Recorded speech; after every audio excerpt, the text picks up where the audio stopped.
दशावतार प्रसंग में सत्वं सत्वेन हन्या, सत्वं सत्वेन हन्या, ठीक है। इसके ऊपर प्रकाश डालें। श्रीमद् भागवत का, हाँ जी, ठीक है, दशावतार समझ गए। सत्व गुण के दो भेद होते हैं। एक का नाम है मलिन सत्व, एक का नाम है विशुद्ध सत्व। सत्वं रजस्तम इति गुणाः प्रकृति संभवाः निबध्नन्ति महाबाहो देहे देहिनमव्ययम्। भगवद गीता 14वां अध्याय। यहाँ सत्व गुण को भी निबंधक माना गया है, बंधन में डालने वाला। अभिव्यंजक होता हुआ आवारक, आच्छादक या निबंधक होता है मलिन सत्व गुण। सुख संगेन बध्नाति ज्ञान संगेन च नघ। आत्मा सुख रूप है, ज्ञान स्वरूप है, चिदानंद स्वरूप है। मलिन सत्वगुण उसका अभिव्यंजक तो होता है, लेकिन स्वरूप की अभिव्यक्ति जो ज्ञान और सुख के रूप में होती है, उस मलिन सत्वगुण में तादात्म्यापन्न जो आत्मा है, जीव है, वह समझ लेता है कि इस गुण के कारण ही मुझे सुख और ज्ञान प्राप्त है। इसलिए वो निबंधक माना गया। तत्र सत्वम निर्मलत्वात्, निर्मल है, प्रकाशक भी है, निरुपद्रव, अनामय भी है।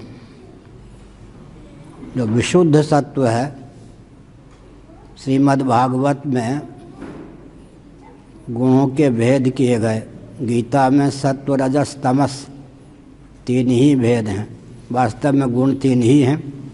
सत्वम रजस तम इति गुणाः प्रकृति संभवाः, लेकिन 3 के 5 कर दिए गए भगवद गीता में 3 ही।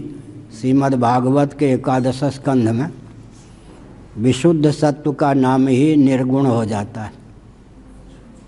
निर्गुण, इसका अर्थ है कि प्रकृति समुद्भूत होने पर भी, त्रिगुणात्मिका प्रकृति का एक अंश होने पर भी, गुणमय भावों से अतिक्रांत जो आत्म तत्व है, उसका अभिव्यंजक होता है सत्वगुण। प्रकृति का अनुगमन नहीं करता। जैसे दिति के गर्भ से जो समुत्पन्न हुए मरुदगण, इंद्र का उन्होंने अनुगमन किया, दैत्यों का अनुगमन नहीं किया।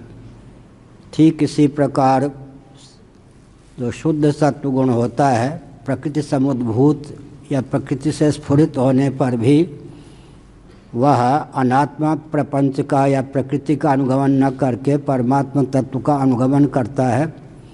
विशुद्ध सत्व को ही त्रिपाद विभूति महानारायणोपनिषद में, त्रिशिखी ब्राह्मणोपनिषद में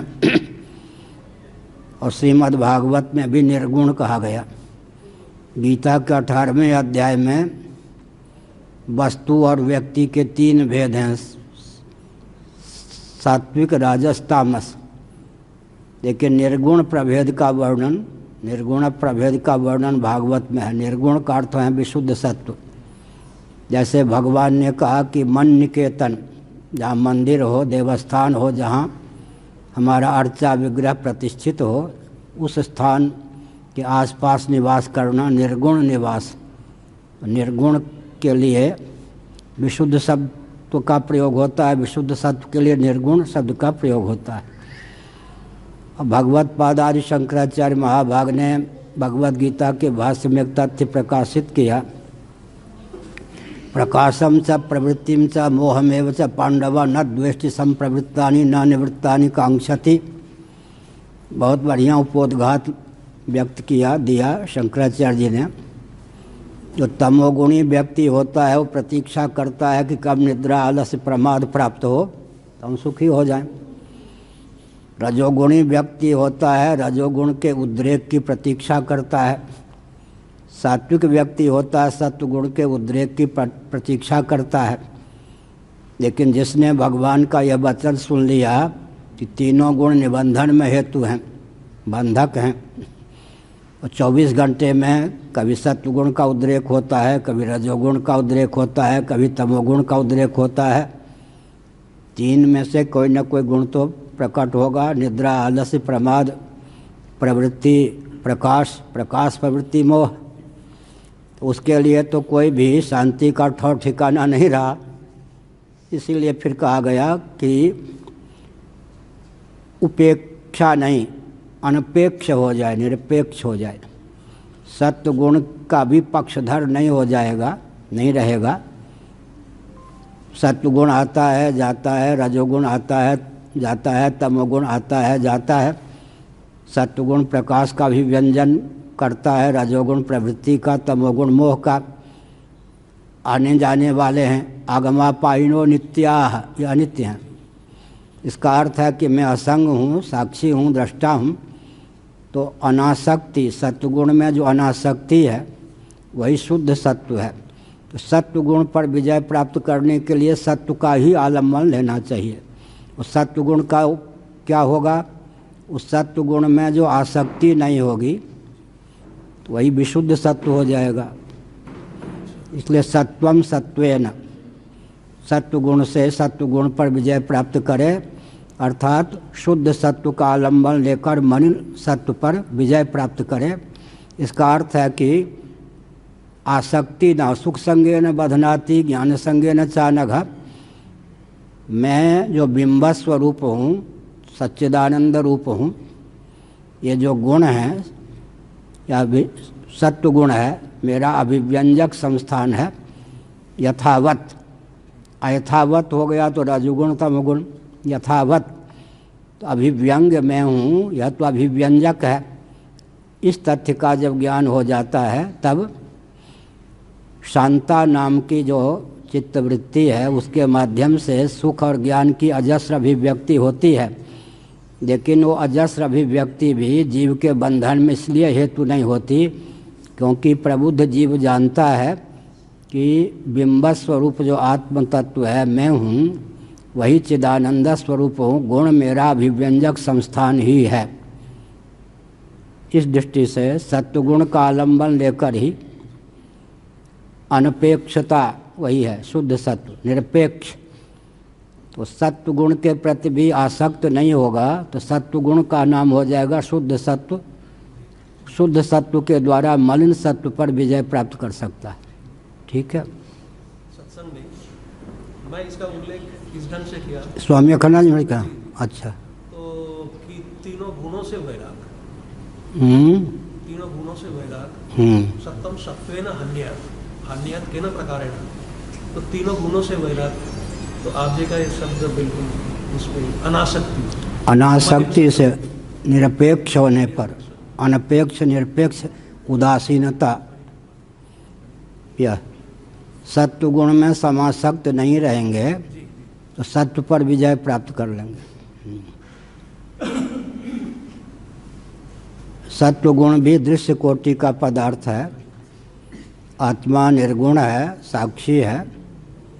इस प्रकार से सत्वगुण की भी अनित्यता, आगमापायिनो नित्याः तां तितिक्षस्व भारत, तादात्म्यापत्ति छोड़ दे, असंगता। सत्वगुण पर सत्वगुण से कांटे से कांटा निकलता है। तो इसका अर्थ यही हुआ कि मलिन सत्वगुण के कारण जो सुख में आसक्ति है, ज्ञान में आसक्ति है, विशुद्ध सत्वगुण का उद्रेक होगा कब? उस आसक्ति को छोड़ देंगे, अनासक्त हो जाएंगे। अनासक्त कब होंगे?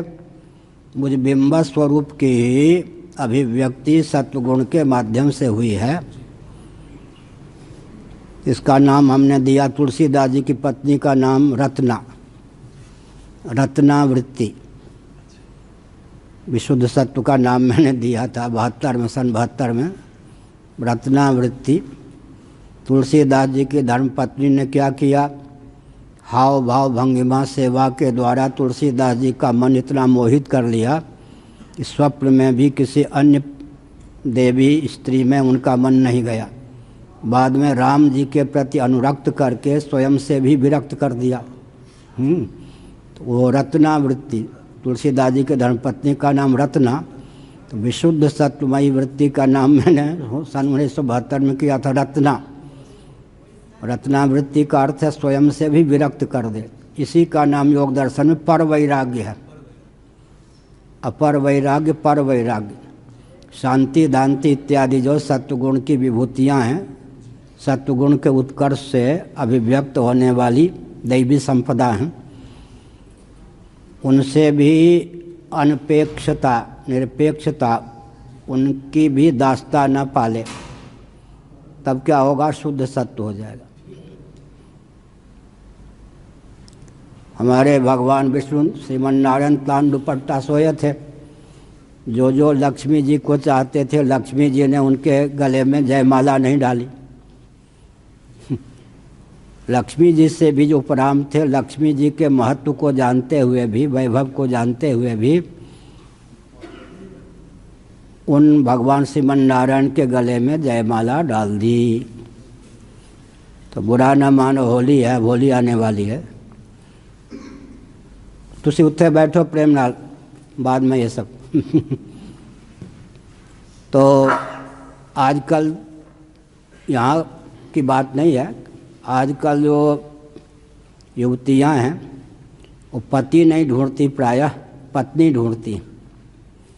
ऐसा पति मिले जो अनुगमन करता रहे। यही ना, पहले पति को ढूंढती थी जिनका अनुगमन करके मैं कृतार्थ हो जाऊं। अब वो पति न ढूंढ करके पत्नी ढूंढती हैं। क्या इसका अर्थ क्या हो गया? इसका अर्थ यह हुआ कि रिद्धि सिद्धि आपूर्यमाण मतलब प्रतिष्ठम समुद्र माप प्रविशंति यदवत तद्वत कामा यम प्रविशंति सर्वेशा शांति मापनोति न काम कामी। तुलसीदास जी ने अनुवाद किया गीता के इस वचन का। जिम सरिता सागर मह जाहि यद्यपि ताहि कामना नाही, तिम सुख संपत्ति बिनहि बुलाए धर्मशील पह जाए सुहाय। अनपेक्ष होंगे, निरपेक्ष होंगे तो रिद्धि सिद्धियाँ हमारा अनुगमन करेंगे, नहीं तो हम दास हो जाएंगे। जिसके प्रति समासक्त होंगे उसके हम दास हो जाएंगे। ठीक है। और